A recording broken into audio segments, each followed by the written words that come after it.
Hello friends, स्वागत है आपका अपने यूट्यूब चैनल डिफेंस नॉलेज में। दोस्तों आपके लिए बहुत अच्छी कुछ खबरें आई हुई है। सीआरपीएफ की तरफ से रिक्रूटमेंट आई है। अगर आप उसमें जाना चाहते हैं, ज्वाइन करना चाहते हैं तो आपके लिए बहुत अच्छा मौका, आप उसमें फॉर्म फिल कर सकते हैं। दोस्तों आप हमारे साथ इस वीडियो में बने रहिए, आपको जो सारी इन्फॉर्मेशन दी जाएगी। फॉर्म फिल कैसे करना है, इसकी एलिजिबिलिटी कैसी, क्राइटेरिया क्या है। क्योंकि दोस्तों ये जो फॉर्म निकला हुआ, ये जो है बहुत सारी पोस्टों के लिए फॉर्म निकला, जैसे कि डॉक्टर्स की पोस्ट पर भी ये फॉर्म निकला हुआ है, ट्रेड्समैन के लिए भी निकला हुआ है और एएसआई हेड कांस्टेबल की पोस्ट के लिए भी ये फॉर्म जो निकला है। तो दोस्तों आप हमारे साथ इस वीडियो में जो है बने रहिए, आपको सारी इन्फॉर्मेशन दी जाएगी। फॉर्म फिल कैसे करना है, इसकी एलिजिबिलिटी क्या है और कौन कौन से बंदे जो इस फॉर्म को फिल कर पाएंगे दोस्तों। ये और ये एक मैं आपको बात बता दूं दोस्तों, ये जो फॉर्म है, ये फॉर्म जो है ऑनलाइन नहीं ऑफलाइन फॉर्म है। तो दोस्तों ऑफलाइन फॉर्म भरने में जो है बंदों को जो बहुत ही प्रॉब्लम फेस करना पड़ता है। इसलिए दोस्तों इस वीडियो में आपको सारी इन्फॉर्मेशन क्लियर कर दूंगा कि आपको फॉर्म फिल करने में कहीं पर भी प्रॉब्लम ना हो, आप फॉर्म जो है अच्छे से भर पाएँ। इसलिए दोस्तों इस वीडियो को आप शुरू से लास्ट तक जरूर देखिएगा। दोस्तों अगर आपने अभी तक हमारे चैनल को सब्सक्राइब नहीं किया है तो हमारे चैनल को सब्सक्राइब जरूर कर दीजिए और बेल आइकन को प्रेस कर दीजिए, इससे आपको जो आपके लेटेस्ट इन्फॉर्मेशन मिलती रहेगी। चलिए दोस्तों सबसे पहले हम लोग टॉपिक पे आते हैं और इसकी सारी एलिजिबिलिटी जान लेते हैं।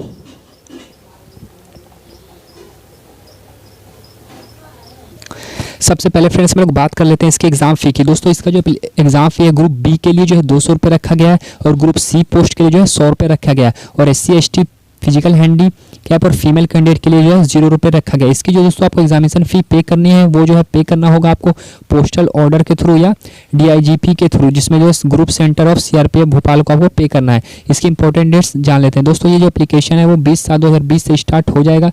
एप्लीकेशन की लास्ट डेट जो है सेंड कर भेजने की वो 31/8/2020 से रखी गई है और इसका जो दोस्तों एडमिट कार्ड अभी अवेलेबल नहीं है। जैसे इसकी अपडेट आएगी उसके बारे में आपको इन्फॉर्म कर दिया जाएगा। इसका जो एग्जाम है दोस्तों 21 दिसंबर 2020 को इसका एग्जाम हो जाएगा। इसके बाद फ्रेंड्स हम लोग जान लेते हैं इसकी पोस्ट के बारे में।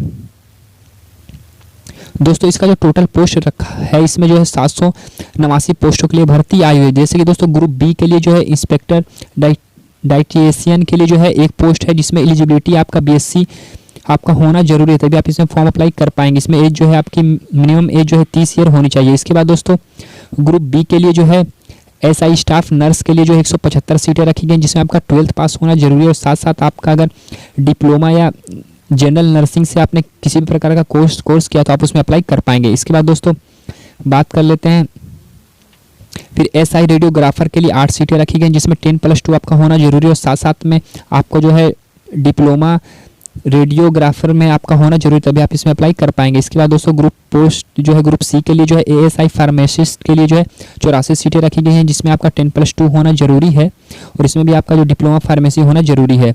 इसके बाद फ्रेंड्स हम लोग बात कर लेते हैं ASI के लिए, इसमें जो है 5 सीटें रखी गई, इसमें भी जो आपका है 10+2 होना जरूरी है और साथ साथ में आपका डिप्लोमा जो है होना जरूरी है।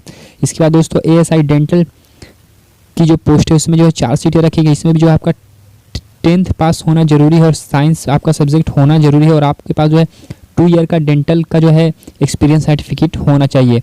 इसके बाद बात कर लेते हैं हम लोग ASI लेबोरेटरी की। दोस्तों इसमें जो है 64 सीटें रखी गई, इसमें आपका जो है 10th पास होना जरूरी है और साथ साथ में आपके पास जो है डिप्लोमा की जो है एक सर्टिफिकेट होना चाहिए लेबोरेटरी की, तभी आप इसमें अप्लाई कर पाएंगे। इसके बाद दोस्तों ASI में जो 1 सीटें रखी गई, इसमें भी आपका 10th पास होना जरूरी है और उसके बाद हेड कांस्टेबल की जो है 88 सीटें रखी गई, इसमें जो है आपका 12th पास होना जरूरी है और साथ साथ आपके पास जो है डिप्लोमा जो है आपको साइको में जो होना जरूरी है, तभी आप इसमें अप्लाई कर पाएंगे। इसके बाद फ्रेंड्स बात कर लेते हैं हम लोग हेड कांस्टेबल ANM में जो है 3 सीटें रखी गई, इसमें भी जो आपका 12th पास होना जरूरी है और साथ में आपके पास जो है नर्सिंग में डिप्लोमा होना जरूरी है। इसके बाद फ्रेंड्स हम लोग बात करते हैं हेड कांस्टेबल डायलिसिस की जो 8 सीटें रखी गई, इसमें भी आपका 12th पास होना जरूरी है और साथ में आपका डिप्लोमा होना भी जरूरी है। उसके बाद फ्रेंड्स बात कर लेते हैं हम लोग हेड कांस्टेबल की जो है एक्सरे डिपार्टमेंट में जो है 284 सीटें रखी गई हैं, इसमें भी आपका जो है इसमें जो आपका 10th पास होना जरूरी है और इसमें भी आपके पास जो है एक्सरे डिपार्टमेंट से की जो है एक्सपीरियंस सर्टिफिकेट होना जरूरी, तभी आप अप्लाई कर पाएंगे। इसके बाद फ्रेंड्स बात करें तो हम लोग हेड कांस्टेबल लेबोरेटरी में जो है 5 सीटें रखी गई हैं, इसमें भी आपका 10th पास होना जरूरी है और साथ साथ में आपका जो है लेबोरेटरी असिस्टेंट की जो सर्टिफिकेट होना जरूरी है। इसके बाद फ्रेंड्स बात करते हैं हेड कांस्टेबल इलेक्ट्रीशियन की 1 सीटें रखी गई हैं, इसमें आपका 10th पास होना जरूरी है। हेड कांस्टेबल स्टीवार्ड की 3 सीटें रखी गई, इसमें भी आपका 10th पास होना जरूरी है।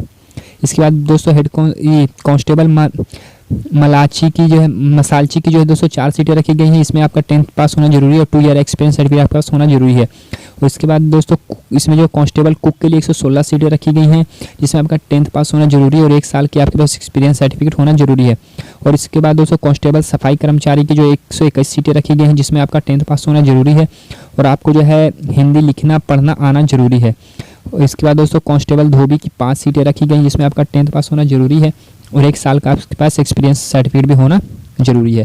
कांस्टेबल वाटर कैरियर की जो है दोस्तों 3 सीटें रखी गई, जिसमें आपका 10th पास अप्लाई कर पाएंगे और इसमें जो है आप अप्लाई कर पाएंगे। इसके बाद दोस्तों कांस्टेबल टेबल बॉय की 1 सीटें रखी गई हैं। हेड कांस्टेबल वेटनरी की 3 सीटें इसमें रखी गई हैं, जिसमें आपका 12th पास होना जरूरी है। हेड कांस्टेबल लैब टेक्नीशियन की 1 सीटें रखी गई हैं।